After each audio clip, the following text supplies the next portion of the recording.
Hello everyone. क्या आपको non रिफॉलमेंट principal के बारे में पता है?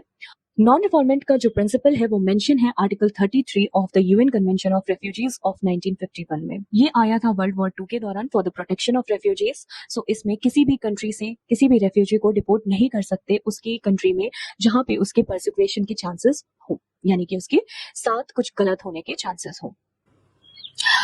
2011 से ही रोहिंग्या मुस्लिम्स म्यांमार से इंडिया माइग्रेट कर रहे हैं due to some ethnic conflict there.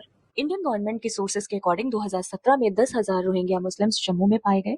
40,000 Rohingya Muslims illegally India में रह रहे हैं और इसी वजह से 2017 में मिनिस्ट्री ऑफ होम अफेयर्स ने एक लेटर लिखा चीफ सेक्रेटरीज ऑफ स्टेट को और स्टेट गवर्नमेंट को इनको डिपोर्ट करने के लिए।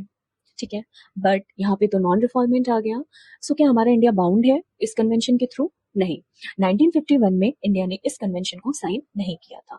सो इंडिया बाउंड नहीं है। तो फिर ये क्यों नहीं जा रहे हैं? तो इंडिया इनको क्यों नहीं रिपोर्ट कर पा रहा है, इनको क्यों नहीं उनके कंट्री भेज पा रहा है? आर्टिकल 51 क्लॉज सी हमारे कॉन्स्टिट्यूशन का, जो कि एक डीपीएसपी यानी कि जो directive principles of state policy है, जो स्टेट करता है कि इंडिया इंटरनेशनल लॉ और उनके ट्रीटी को ऑब्लिगेट करेगा और इसी वजह से इंडिया इन रेफ्यूजीज को डिपोर्ट नहीं कर पा रहा है। Article 14 and article 21 of the Indian constitution applicable to all the person, चाहे वो इंडियन हो चाहे वो फॉरेन सिटीजन हो। Article 19 clause 1 clause E right देता है इंडिया के किसी भी पार्ट में सेटल होने का, बट ये सिर्फ सिटीजन्स के लिए है, ना कि फॉरेनर्स के लिए है। इसीलिए डिपोर्ट करना सेकेंडरी है। अगर वो चाहें तो कर सकते हैं, ना चाहें तो ना कर सकते हैं। बट हमारे कॉन्स्टिट्यूशन के कुछ आर्टिकल्स हैं, कुछ लॉज हैं जो शायद हमारे गवर्नमेंट को बाउंड करते हैं अपनी डिग्निटी और अपनी इंटीग्रिटी को देखते हुए। Thank you.